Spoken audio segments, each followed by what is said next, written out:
today's forum. For today, dalawang issues ang itatakil natin. The first is yung current situation sa Lebanon, particularly yung conflict between Israel and Hezbollah. At yung plano ng gobyerno natin through Department of Migrant Workers to repatriate yung mga OFWs na willing magpa-repatriate at this point. Uh, Nasa schedule din natin yung Chief of Staff ng DNR para i-discuss yung big international conference na mangyayari next week on disaster mitigation. Hinintay natin si Yusek Marilu Ernie. Madelay lang siguro. Anyway, I'd like to give the floor to Secretary Hans Leo Kakdak to give us an update on what's happening.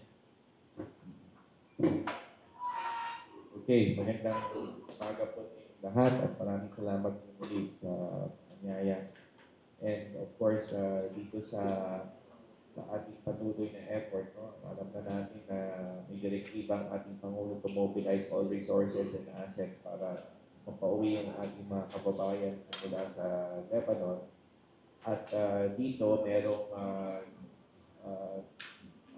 latest update is mga 221 that have been scheduled on 9 different flights, no? From October 12 to October 28. This weekend, may mga 20 na napipintong pauwi. No? Nagsimula na kagabi, may 2 nauwi kagabi, kahapon, Biyernes.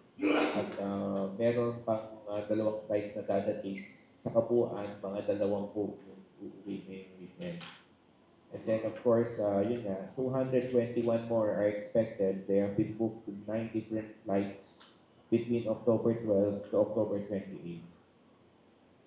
Merong,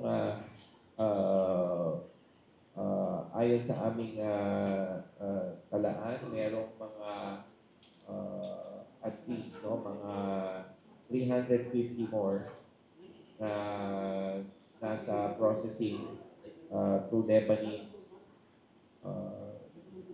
immigration, 350 in Lebanese immigration. So, i-combine mo yung bilang ng 221 na may tickets and around 350 in Lebanese immigration process still, akit ng mga 570.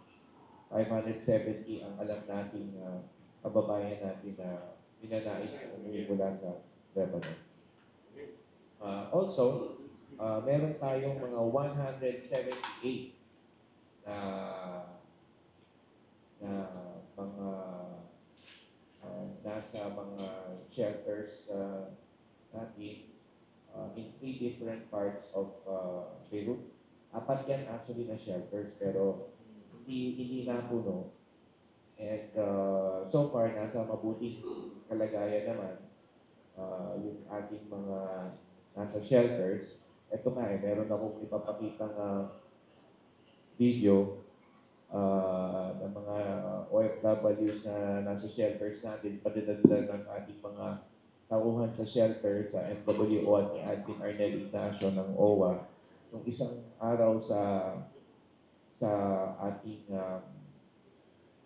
press con dun sa Malacanang, naiulat na rin ni Admin Arnel yung kalagayan ng ating mga Pilipino sa shelters. There is a doctor, there is a social worker, and there's a nurse in our shelter. So ito yung isang example ng mga andun sa shelters. No?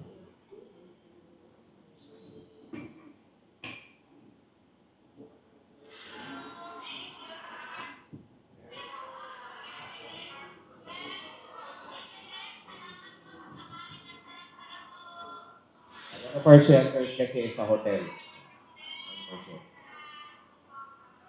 Papasalamat sila kay Presidente.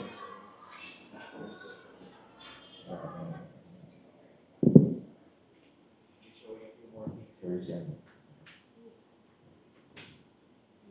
Ayan, yan sila.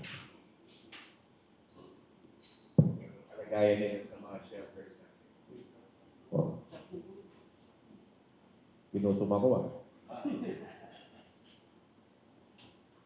So yan yung isang hotel. Siyempre, hindi ko bisa sabihin yung pangalan ng hotel for security reasons. But that's just one example. Hindi ko rin tutukuyin kung ano yung nature ng dalawa pang shelters for security reasons. But all told, credit to the owner. Pasalamat tayo kay Admin Arnett na sa mga tauhan niya, mga welfare officers niya yung nagpadala ng video. Combined effort naman ng DMW at OY yung namamahala sa shelters. As I said, may doktor, may nurse, may social worker. Yung doktor galing sa OWA, yung nurse at social worker galing sa DMW.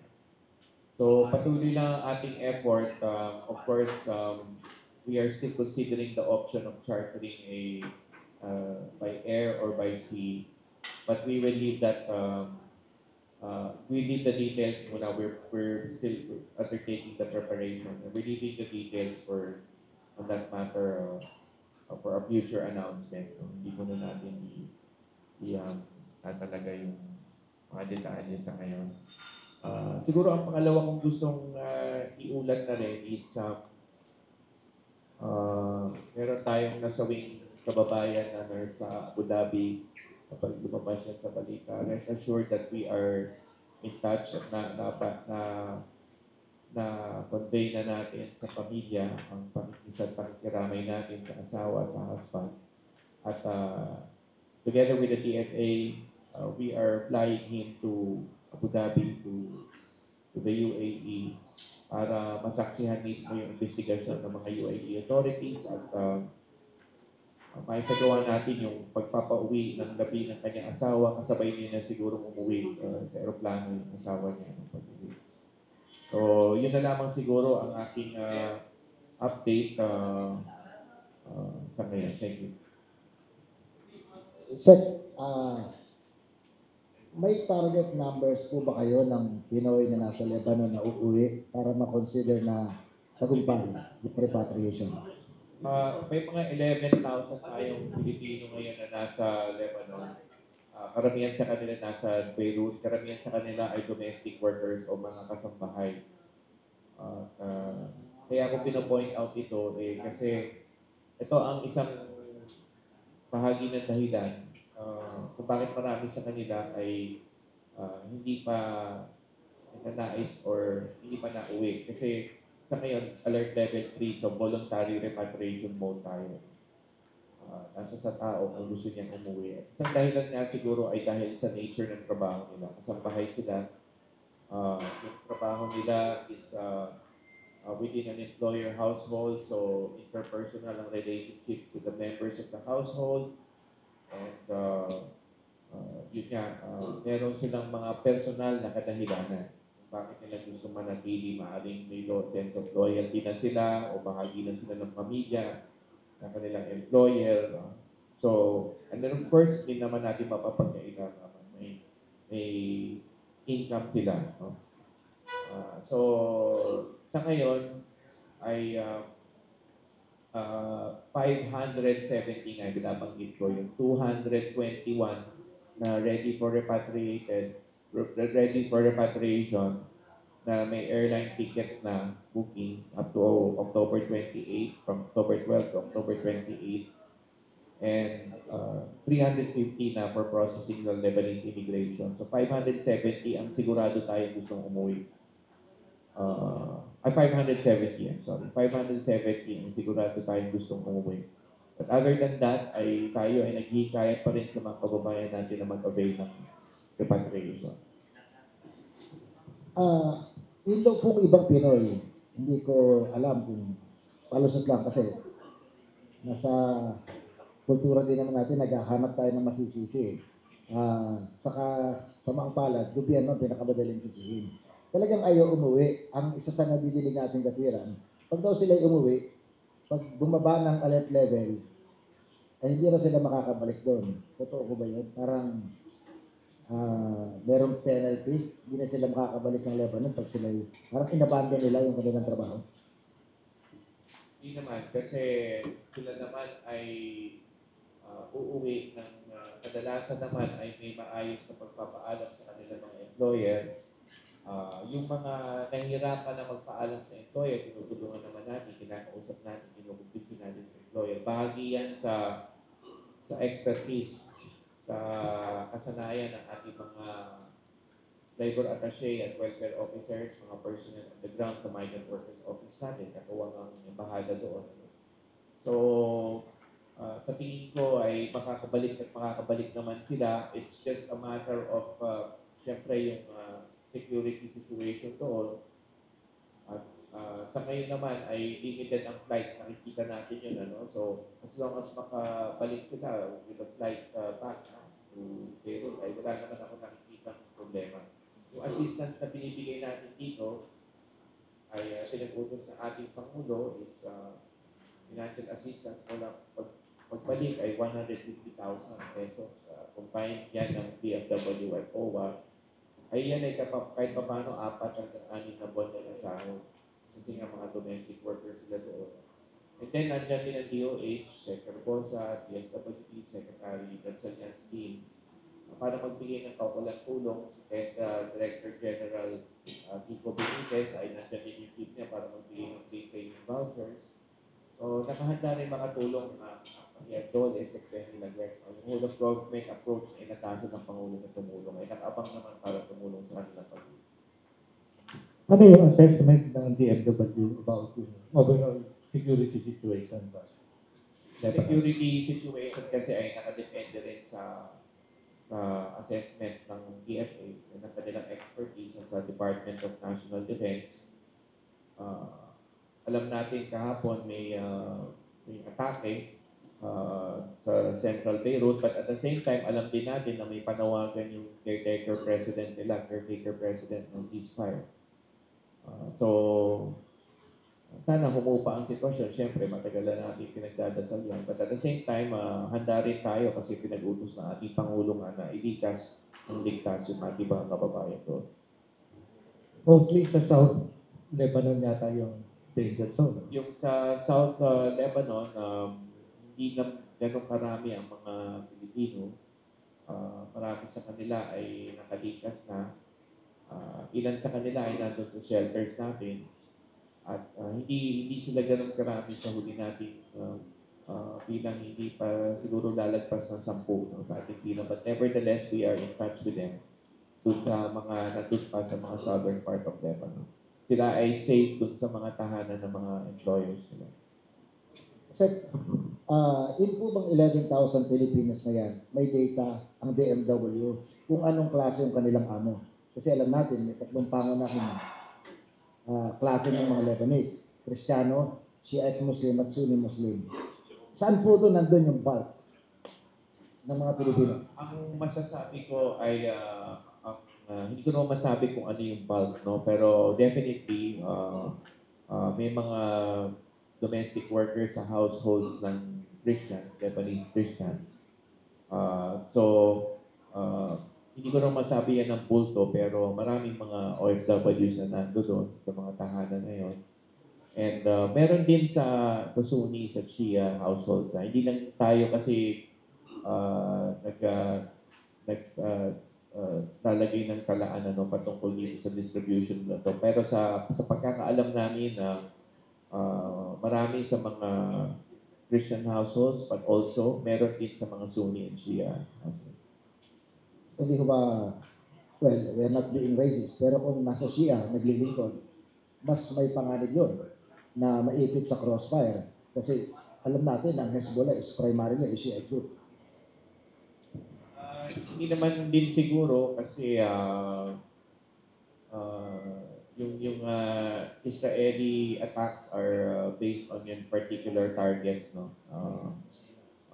Targets Hezbollah, Shia, Hezbollah places, and yung kung saan naroon yung mga leaders ng Hezbollah. So hindi naman ibig sabihin na pag Shia household ay magiging target na. So nandun talaga sa certain specific areas kung saan nandun yung mga Hezbollah leaders. So that could be a reason kaya sa ngayon, awa ng Diyos ay walang apektado, walang nasawi o nasaktan na Pilipino. We hope it stays that way. Ano ho ang pwede maging papel ng information na dissemination? Kasi sa karaniwang Pinoy, may kapatid, may anak na nagtatrabaho bilang domestic worker sa Lebanon, akala ang gera Lebanon versus Israel. Samantalang yung Pinoy na naglilingkod sa isang Christian Lebanese family, feeling niya 5,000 miles away sa kanila ang layo ng gulo. Kasi hindi naman sila yung target ng Israeli. Ang target ay mga Hezbollah. Na kung meron man domestic worker na Pinoy doon, malamang sa hindi ay Shia family, yung kanilang pinaglilingkuran, kung Hezbollah, yung kanilang pinaglilingkuran. Yes, alam din natin na marami na rin lumikas mula sa Beirut and alam natin, di ba, reported yan. So, lalo na dun sa mga areas na tina-target. Again, isa yan siguro dahilan kaya maraming ligtas na Pilipino sa ngayon. We hope it stays that way. Yun nga, sa public information ay kailangan din natin linawin na tama ka rin, hindi ang gera ay hindi between Lebanon and Israel, kundi ang tina-target ay yung mga Hezbollah neighborhoods, no? Or mga lugar kung saan nandun yung Hezbollah leader. Pero bagamat gano'n, nakikita natin na may panganib pa rin, katulad kahapon, ang attack ay nasa Central Beirut, merong Hezbollah leader daw doon, ayon sa repulat. So we joined the embassy in the advice na umiwas sa paglabas sa mga tahanan o bahay, keep yourselves safe indoors at wag makihalo sa anumang political na affairs or pag-uusap doon, and just continue working, no? as OFWs are known to do. Continue working for your employer.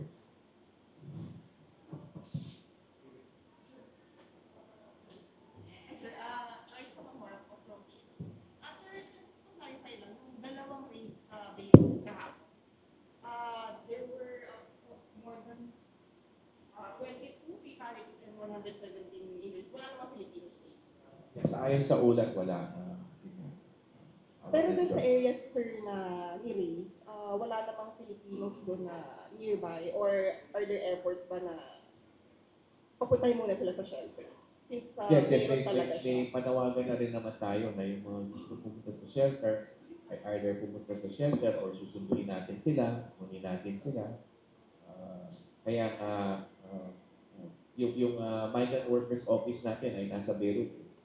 At kilala naman din ng mga OFWs kung nasa ating migrant workers office, sa nandun na labor attaché natin at mga welfare officers. So we will of course we continue to monitor the situation. Kahapon I saw with my own two eyes na groping yung ating labor attaché doon. At siyempre binibidyo niya, so natatanaw ko rin yung dinadaanan niya. Naghahanap din kami ng mga naiulat na natutulog daw sa bangketa o nasa tent. Wala naman nakita kahapon. And anyway, kung meron man kailangan ng tulong ay sunduin namin kung kinakailangan. And then dadalhin namin sila sa shelter.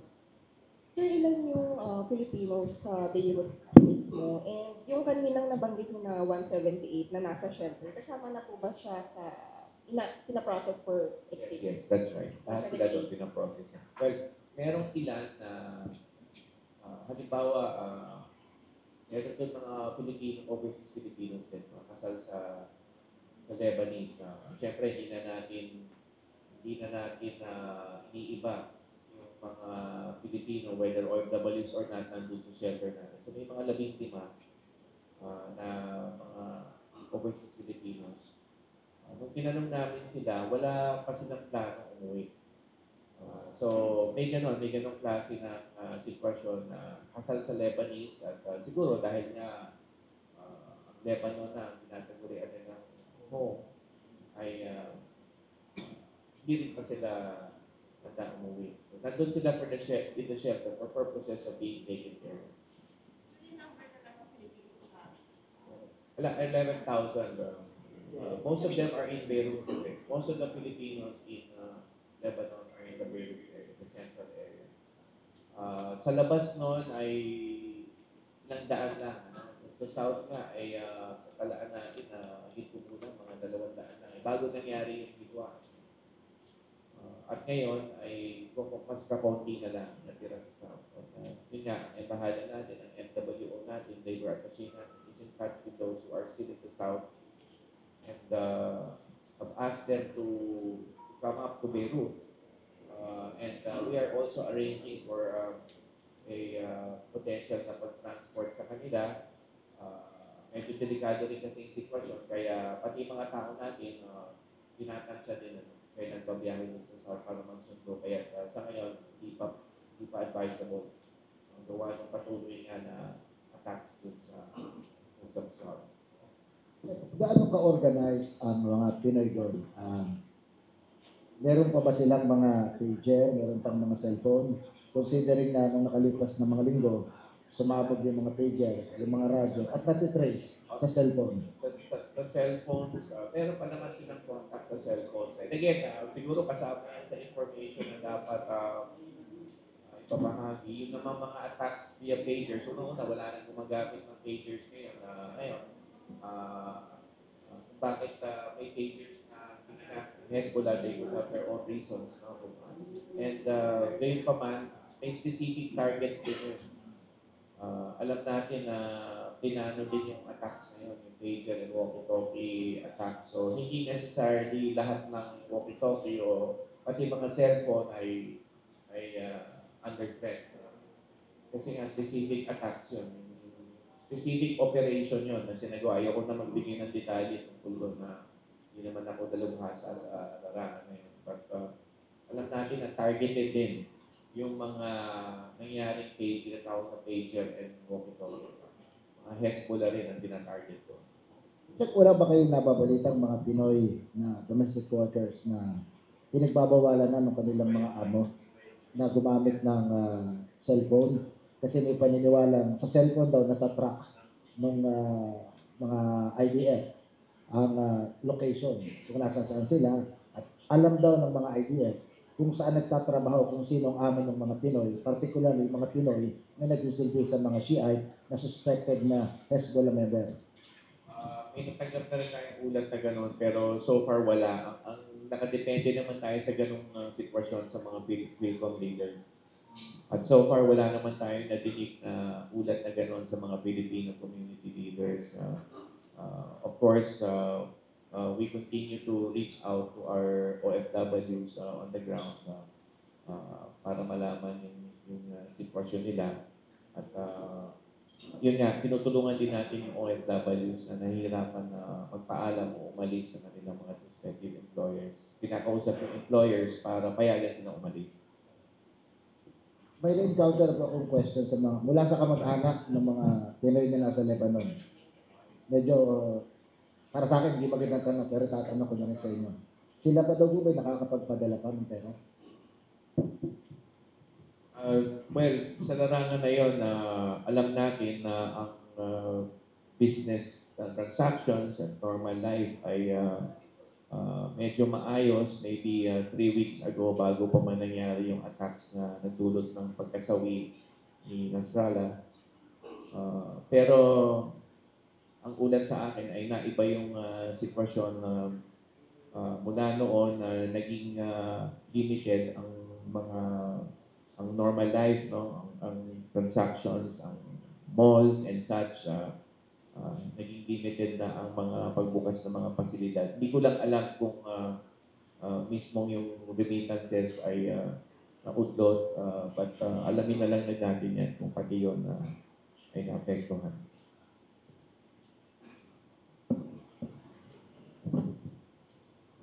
Hi Sir, Michael Deliso po sa ABS-CBN. Sir, nabanggit nyo, kung tama po pagkakarinig ko, no, 150,000 yung matatanggap ng mga pauwi po. And then, ngayong Sabado po ba, may uuwi o bukas pa po? May binigit po kayo this weekend? Yeah, this weekend may uuwi. Dalawang gabi, dalawang po yan eh. So, 18 between Saturday and Sunday. Pinagdala yung detalye ng mga flights ngayon, but mayroon naman magiging sapat na anunsyo patungkol dito. Okay. Arrivals this weekend. And then, meron na po, ano po yung rason kaya para itaas natin yung alert level sa 4 kung saan magkakaroon po ng, tama po ba, forced evacuation po? Kaya yung alert level 4, yung pinakamalalang sitwasyon na sabi threat to life, mas matindi na yung pinakamatinding threat to life na sa ating mga kababayan doon. Siguro tanongin na lang ang DFA doon. Sila kasi sa ayon sa batas ang nagtatalaga ng alert levels. Hindi naman din tayo dalubhasa sa seguridad especially yung that which is related to the political situation, geopolitical situation. So we will rely on the DFA along those lines.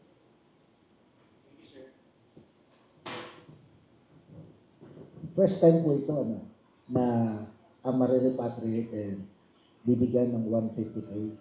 Yes, unprecedented yan ang tulong natin na dati ay 100,000 at tinaas pa natin to 150,000. Pina-review din ating Pangulo yung financial assistance natin under the Action Fund. Dati, 30,000 for yung mga distressed workers. Pag warlike ang condition, 50. Ngayon, tumaas na from 50 to 75 to 100. 50,000 yung standard distressed OFW, 75 pag warlike, at 100 kapag nasawi yung OFW. So, kaya 75 ngayon sa DFW side, and then may counterpart sa OWA side, 75, kaya 150. Kung tama po ang pagkakatanda ko, ito lang sektor na ito ang nabigyan na ganito, OFW. Maraming Pinoy nang nawawalan ng trabaho, malawakan, pero hindi binibigyan ng 150K. Well, ito kasi ay sang-ayon sa aming trust action fund na pinangangasiwaan. Of course, the admin Arnel side, nandun yung congressional fund niya, GAA fund niya, at saka yung trust fund niya, OWA. Yun naman ang aming pinapatupad, paggamit ng action fund ng Basto. Yun ang mandato namin bilang Department of Migrant Workers for OFW. So sa nakalipas na 3-4 na taon, ito po yung patunay na nadagdagan ng safety nets na binibigay ng government sa mga OFW. That's right. That's a good way of putting it. Essentially, safety net. Soft landing, so to speak, ng mga OFWs natin sa sitwasyon na to, galing sila sa war-like situation. At pag-uwi nila, wala sila ng trabaho, kailangan ng pantawid. Habang binibigyan sila ng tulong sa pagkakaroon ng pangkabuhayan, livelihood, o di kaya pagsasanay, dagdag na pagsasanay, yung training ni DG Kiko sa TESDA, binibigyan ko sila free training vouchers for you. And then, yung pagkakaroon ng trabaho, empleo. So, live training, livelihood, employment, alongside financial assistance. Of course, yung kalusugan. Kaya si SecTed, nandun yung team niya ng mga doctors and nurses. Nagkakaroon ng agarang medical check-up sa airport pa lang. Siyempre, yung pangkalusugan, meron din yung financial implication, di ba? At least kung natutulungan sila sa pangkalusugan na aspekto ng pamahalaan, libre ito, kahit pa paano makakatipid sila sa mga expenses sa pangkalusugan. So kung ang Pinoy pa lang uuwi, ay 6 na buwan lang nagtrabaho doon, mas malaki pa yung ibinigay sa kanya ng gobyerno kaysa kanyang kinita. Yes, kasi naman ang mangyayari niyan ay pag-uwi niya, wala siyang trabaho.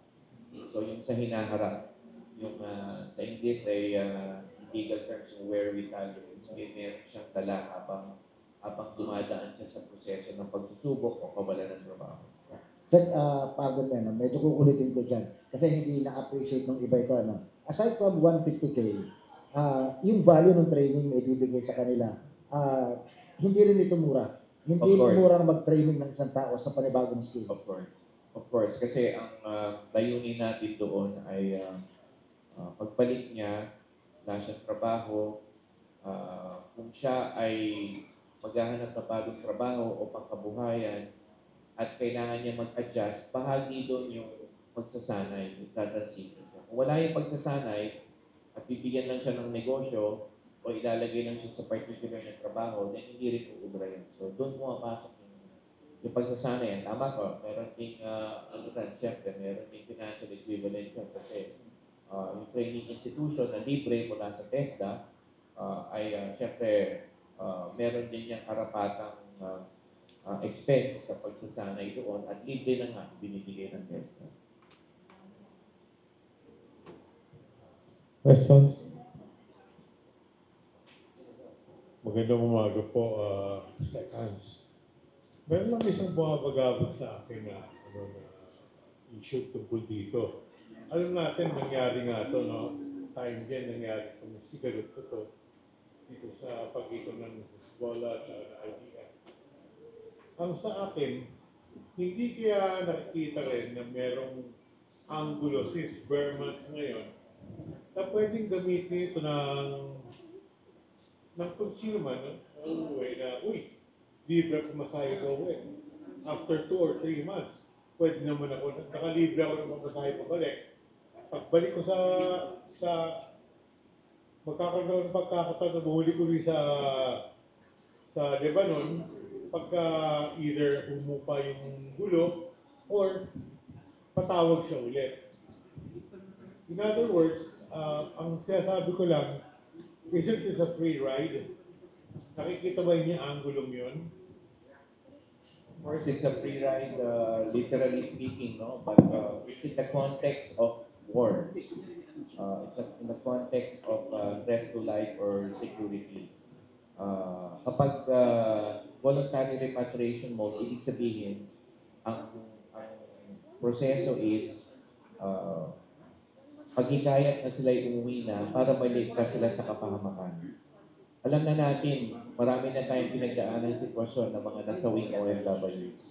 At kung saan nawalan ng breadwinner o mahal sa buhay ang mga pamilyang Pilipino na nawalan sila ng pagkakataon na umunlad o mabuhay ang kanilang pamilya. Yung mga anak ng mga OFWs na naiwan na dapat magpatuloy sa pag-aaral at magkaroon ng magandang kinabukasan.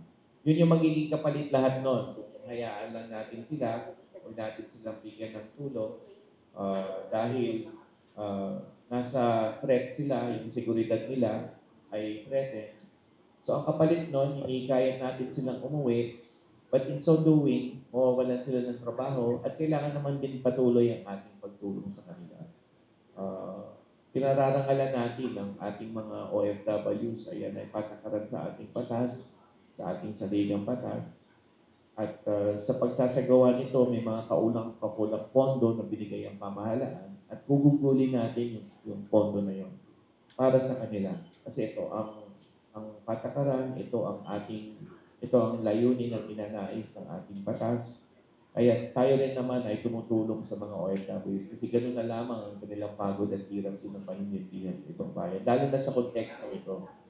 Sila ay domestic workers, mga kasambahay sila sa isang bansa na may sigalot, may hidwaan, may threat sa kanilang buhay. Kaya ganoon na lamang ang tulong natin sa kanila. Kung sila'y nauwi, nang wala man tayong tulong pantawid, ay malamang sa malamang ay sasayangin talaga natin yung pete natin pinagbayad sa kanila dahil pagdating nila, wala silang hinaharap dito sa ating bayan. But kung sila inaitawid natin, kahit papano, mas magkakaroon sila ng mas malawakang option. Pangkabuhayan sa Pilipinas, trabaho sa Pilipinas, at kung nanambalik sa normal ang sitwasyon sa Lebanon, posible rin naman talaga na bumalik sila doon.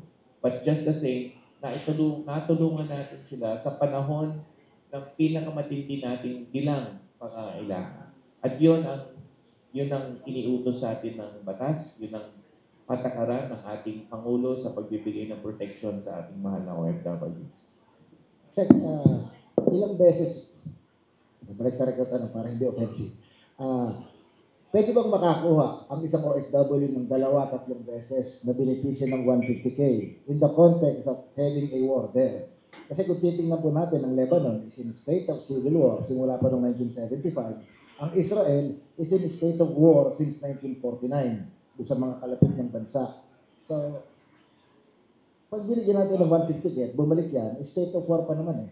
So, any moment, sila ba pwede rin tumanggap ng 150K after 1 year? Sa ngayon, nakalimutan ka nung banggitin nga, no? May alert level ngayon, alert level 3. So may total ban talaga, hindi sila makakabalik sa ngayon. But as I said, kung humupa ang sitwasyon at bumaba ang alert level, then makakabalik sila. Again, nakadepende lahat ito sa security situation ng isang tao, sa isang bansa.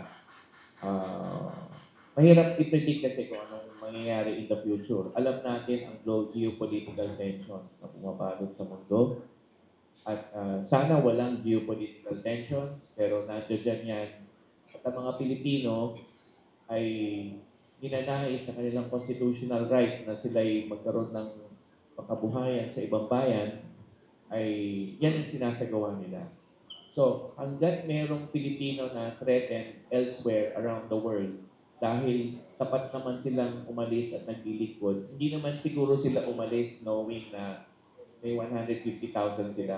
Umalis sila para magtrabaho ng tapat at maglingkod sa kanilang employer para sa kinabukasan ng kanilang pamilya. At, di ba, alam naman natin yung epekto nito sa kanilang pamilya, sa mga pamayanan nila, communities, at sa ating bayan sa pangkalahatan. Alam na natin, nagkakaintindihan na tayo sa pakinabang ng pagod at hirap ng isang OFW na umaawi. So, sabihin na natin merong nauwi, at sabihin na natin kung nag-normal ang sitwasyon siya ay bumalik, at nandoon na naman siya sa sitwasyon ng sigalot.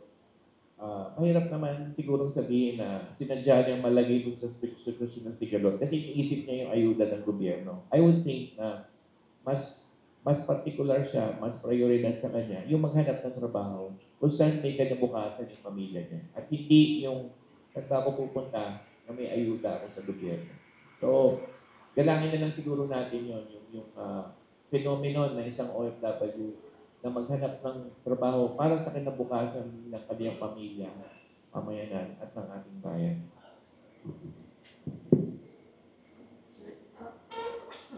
Just a clarification.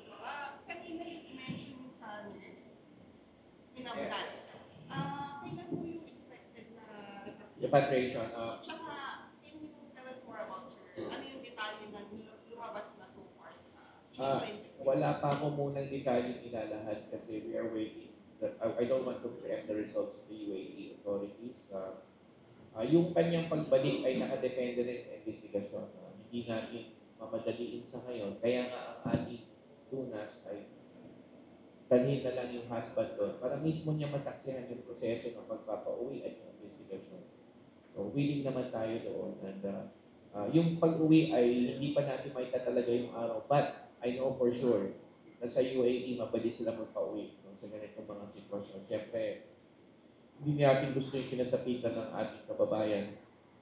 But sa mga ganitong sitwasyon na may nasawi tayong kababayan, ay alam ko na mabilis umaksyon ng mga UAE authorities. But at the same time, ayaw rin natin madaliin kasi nga may investigasyon at baka yung labi ng ating kababayan ay bahagi ng investigasyon. Di ba nga yung sinasabi na yung labi ng isang nasawi ay posibleng magbigay din yan ng explanation o dahilan kung bakit siya nasawi. Sir, other matter po, no? May update na po ba doon sa surrogacy scheme doon sa Cambodia? And yung pagkaka-involve po or paglikas doon sa nasa 20 na Pinay? We're working closely with the DFA along these lines. At handa naman tayong tumulong sa DFA at dun sa mga kababaihan na involved dito. Kakaiba itong kaso na ito at hindi natin ninanais na mangyari. Tayo na lamang ay magsasagawa ng tulong. May balita na may recruiter daw involved sa kanila doon. If this is a matter of illegal recruitment or human trafficking, then pwede tayo tumulong doon. We can work closely with the DFA and the DOJ along these lines. But other than that, we rely on the DFA, the embassy in Phnom Penh, kasi wala tayong migrant workers office doon. At ayon sa batas, it is the DFA who has primary jurisdiction. And we will just work closely with the DFA kung kailangan sila ng tulong namin. Sorry, sir. Yung 20 po na yun, kumusta po sila? Ano po yung condition nila ngayon? Well, alam namin sila ay nasa mabuting kalagayan ngayon, no? At monitor ng kanilang situation. Pero other than that, hindi ako makapagbigay ng detalye because again, it's the DFA is taking care of their well-being at this stage. Okay, sir. Pag uwi nila ay maaari kaming tumulong sa pagsalubong. But of course, there will be other government agencies who may come in and help na DOH and DSWD. Do you think there could be more? May investigation ba kayo na ongoing din to see if baka may iba pa other than Yeah, that? Yes, that is a possibility, of course. Kaya hindi na namin larangan yung aspeto na yon. Kaya sa tingin ko, baka yan ay nasa larangan ng law enforcement at ng DSWD and the DOH. So we will just have to rely on our colleagues in those agencies as to whether or not meron pang nasa ganyan sitwasyon. Pero yung 7 sir sa 20 na, di ba hindi pa sila buntis at i-repatriate na sila? Hindi pa naman nakaka-uwi or nakauwi? Alam ko, hindi pa. But again, we're working closely with the DFA Wala pa rin date. to assist them. Wala ka pa alam. Check, balikan ko lang yung pagkamatay ng nurse. Ano? Ibang husband ay nakausap na po ninyo. Yes, we have been in touch with the husband and we are, again, working closely in terms of nagbahagi na tayo, syempre nagkakit na tayo ng ating isang pakikiramay sa kanya and working closely with the DFA at the DMWO para siya ay maidala doon sa UAE sa lalong madaling panahon. Bakit daw po ba siya nagduda na may foul play sa pagkamatay ng kanyang asawa? Hindi natin alam kung anong dahilan niya, but again, it's hard to preempt yung magiging results ng investigation from the UAE authorities at this stage. But rest assured, we have assured him of our support and our assistance at masamahan namin siya sa UAE. Sa ngayon, ano po ang ating, pwedeng sabihin, officially alam na ng government ng Pilipinas na nangyari doon? Siya po ba'y officially tinatanggap natin na namatay sa car accident? Again, hintayin na lang natin antayin natin yung resulta ng investigation. Kasi kung Mahirap i-preempt at baka maapektuhan pa yung pananaw o judgment ng husband at ng publiko na rin. Kayong kailangan pa natin antabayanan yung result ng investigation ng UAE authority. kasi medyo hindi tahimik yung husband niya. Marami siyang inilalabas sa mga information. Kaya kapag tinanong sa'yo, kung nakusap ninyo, saan naman nanggaling yung kanyang kinukwento? Na may kasamang dalawang foreigner yung kanyang wife, tapos nakita raw sa tabi ng daan, sa kung car accident, bakit naiwan sa tabi ng daan? At least, it's the husband. Definitely, kaisa natin yung husband sa kanyang mga concerns, agam-agam sa mga pumapagabag sa kalooban niya, yung nanakit na dinadanas niya ngayon, kaisa natin siya. But we just have to wait for the results of the investigation, trust the process in UAE, the authorities in UAE, and nabigyan natin siya ng assurance na tulungan natin siya. At yun nga, dadalhin natin siya sa UAE.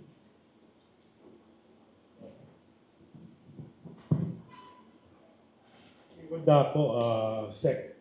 Yung kalagayan po ng ating mga mamalakaya na dumadaong sa Beirut at saka sa ibang mga puerto ng Lebanon, kumusta naman po ang inyong kalakaran sa kanila? Kumusta sitwasyon nila? Yung mga seafarer na they have no choice but to go in and Sa Red Sea at sa Gulf of Aden. Meron recent attacks, may tatlo na recent attacks. Yung dalawa doon, walang Pilipino on board. Pero yung isa meron 21 Filipino seafarers. But wala naman nasaktan na nakapaglayag pa towards the Suez Canal. Paakyat kasi siya. At safe and sound yung mga marino. Merong napipintong pauwi nitong linggo. So yung first batch noon, bukas, no? Pauwi na rin sila, first batch. And tinitingnan natin ngayon kung ano ang posibilidad na doon naman sa naiiwan pa. Meron ng first batch na nakauwi, may second batch na pauwi nitong bukas. At meron pang naiwan ng mga 3 o 4 na pauwi na rin. And they're all safe, and of course, we are providing assistance to them. Yung nabalitaan, yung Minoan Courage, yes, it's 21. Nakalimutan ko banggitin, sabay nito, nagpahayag muli tayo ng paalala sa mga ship owners na huwag maglayag, mag-divert away from the Red Sea and Gulf of Aden. Ngayon na tila umiinit ang sigalot kasi nagiging involved na ang Iran, di ba? And we know for sure na with the recent attacks ng mga Houthi rebels ay posibleng umigting uli yung attacks nila sa Red Sea, Gulf of Aden. Kaya nagpalabas tayo ng abiso, a reiteration of our urgent call to ship owners to divert their voyages away from the Red Sea.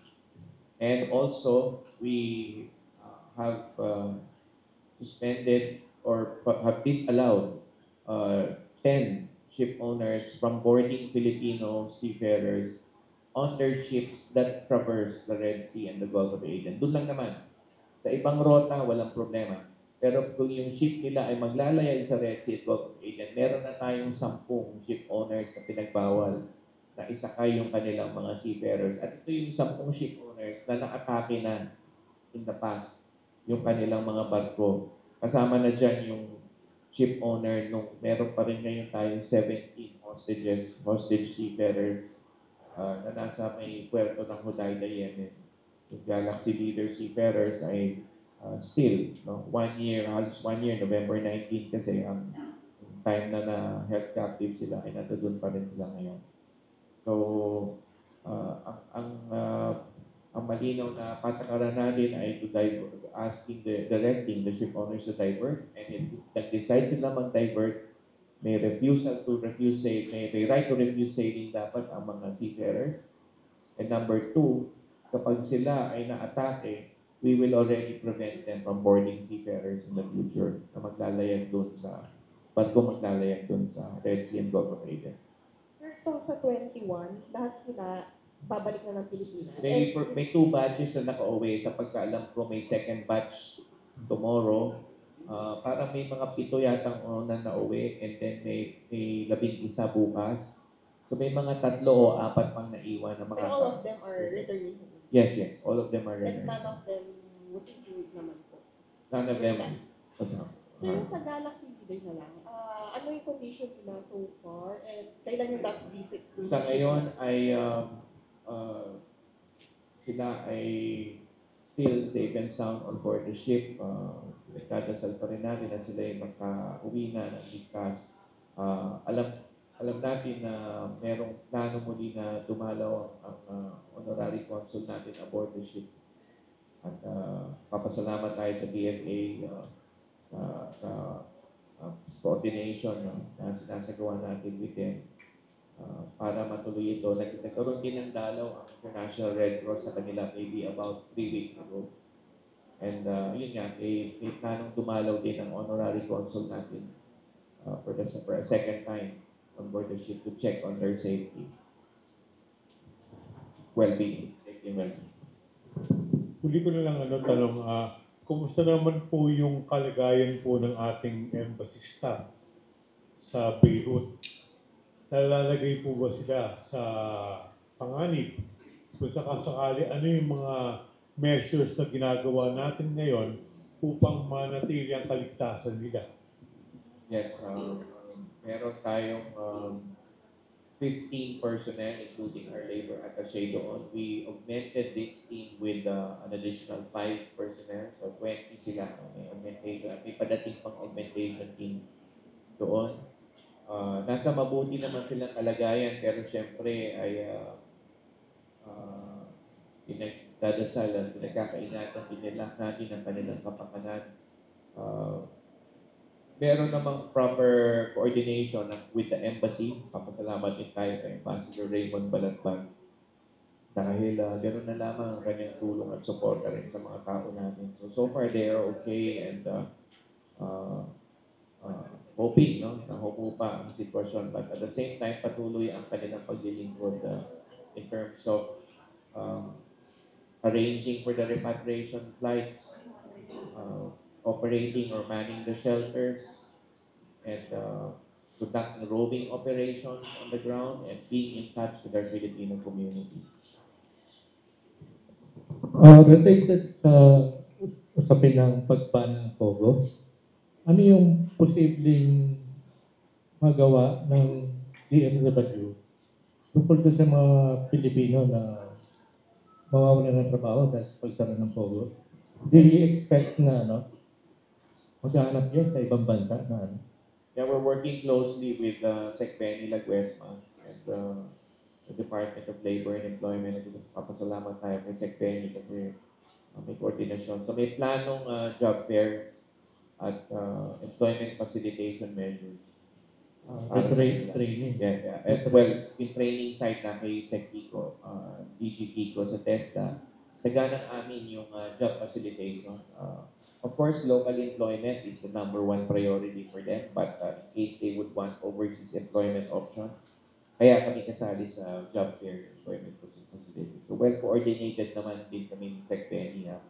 In fact, nung unang araw pa lang, kumalala niyo sa SONA, kung saan inanunsyo ng ating Pangulo ay doon mismo sa SONA nag-usap, after the SONA, nag-usap kami ni Sec Benny. Kaya patuloy lang yung effort sa pagtulong natin sa mga Pilipino natin, mga kababayan natin na nawalan ng trabaho o mawawalan ng trabaho dito sa pagsara ng COVID. Ano ba yung usually yung may IT training ba yung trabaho sa Pogo? Sa pagkakaalam ko, may iba sa kanila IT training, iba sa kanila administrative staff. At karamihan nga sa kanila IT training o kaya bihasa sa call center operations or social media operations. So, yun ang mga larangan nila. Madali silang Sa tingin ko pwede. Pwede communications, call center operations, o kahit yung office working supervisory work. Yun ang mga larangan na alam kung nalalagyan nila. Hindi na problema yun sa yung tri-boundary na Myanmar. Hindi ba may mga Oo. Galing kami sa Laos. Diba? hubs doon? Kasama ako sa delegasyon ni Pangulo na nagpunta sa ASEAN Summit at doon nakausap ko si Ambassador Amato at higit kumulang mga 160 yung nakauwi na embahada na pag-alaman ko doon. At patuloy ang pagmamanman ng sitwasyon sa mga Pogo workers. Meron pang naiwan doon na mga Pogo workers na tinutulungan pa rin ni Ambassador Amato. At Kiko, mahalaga dito yung pagsugpo niyan Kaya we're working closely also with the DOJ. Kada uwi ng mga pinaka-uwi ni Ambassador ay pinupunan natin ang statement sa ating anti-illegal recruitment unit. At pag nakuha natin yung statement, may tinukoy silang Philippine element o Philippine recruiter, then sinasubmit natin kaagad, ini-endorse natin kaagad sa DOJ for the appropriate filing of a complaint sa piskalya. So, ang tingin ko ang solusyon dito, yung pagsugpo ng mga illegal recruiters dito para mahinto itong pagkakaroon ng deployment ng mga Pogo workers in illegal operations in Southeast Asia. Meron po bang filtration na yung ginagawa? Kasi kung naniniwala tayo sa sinasabi ng iba't ibang government agencies, yung mga Pogo sa Pilipinas ay sentro ng scam. So kung yung Filipino workers sa Pogo na yan ay may export natin, magtatrabaho sa ibang bansa, hindi ko kaya kasanayan nila imang scam. Baka dumating ang punto na ibig natin nag-export tayo ng scam. Kaya ang tingin ko dito ay of course nandyan yung ating repatriation effort, but it will continue assistance and repatriation effort at pag-uwi, tutulungan natin. Pero it would just be a cycle of repatriation kung hindi nasusugpo yung root cause. So, kaya nga ang ginagawa natin ay nag-i-endorso na tayo sa DOJ, sa law enforcement, ng mga statements ng mga panunumbalik. Ang ginagawa natin, pag-uwi kasi nila, ini-interview sila, hinihima yung kanilang proseso ng pagdating doon, pagpunta doon. At lahat naman sila ang sinasabi ay nandoon sila para sa disenteng trabaho. Programmer or call center agent or communications, social media expert, o ano pa man, office worker, iba't ibang dahilan kung bakit sila nandoon. Pagdating doon, yun nga, hindi nila alam. Sinasalang na lang sila sa illegal pogo operation. So, hindi naman sa may expertise tayo, kundi nabibiktima ng ganitong mga sindikato. Kaya napapanahon na para masugpo itong mga sindikato. Isa pa dun sa surrogacy ng mga Pinoy na i-repatriate. Paano sila nasadlak doon? Bago pa sila umalis dito, alam na magdadalang tao lang sila para sa ibang tao. Hindi pa malinaw yung bahagi na yan. Again, I will leave it to the findings ng authorities, whether from the Cambodian side or from the DFA side. Hindi pa malinaw yun nga. Sabi sa akin, meron daw recruitment agency. Kaya ang ginagawa namin ngayon, we are coordinating with the DFA kung ano yung mga precise detalye ng kanilang pagre-recruit. So, hindi pa malinaw sa ngayon, I have to admit, kaparaanan ng kanilang pag-recruit. And nagsabi, online daw. So, hindi pa malinaw. But rest assured, kung merong recruitment agency na involved dyan, yung lisensyado ng Department of Migrant Workers, then we will commence an investigation and meet the most severe penalty. Kung meron man, in fairness, wala pa talaga kami natanggap na pangalan o confirmation na meron talagang private recruitment agency involved.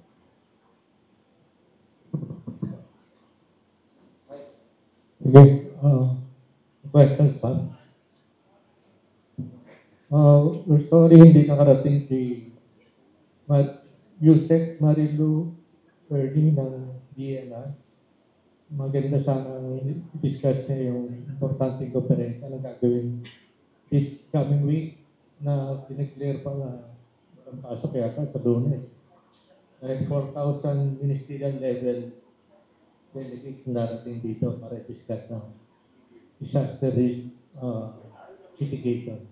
Anyway, we'll see next week makakuha tayo ng report tungkol sa agreements na report dito sa disaster risk. Anyway, I would like to thank Secretary Hans Kakdap for coming over. Regular na siyang guest natin dito. Explain ng migration pattern problem sa migration. Siguro, kung may questions kayo, siguro, approach nyo lang siya later after this. We'd like to thank everyone for coming over and we'll see you next Saturday.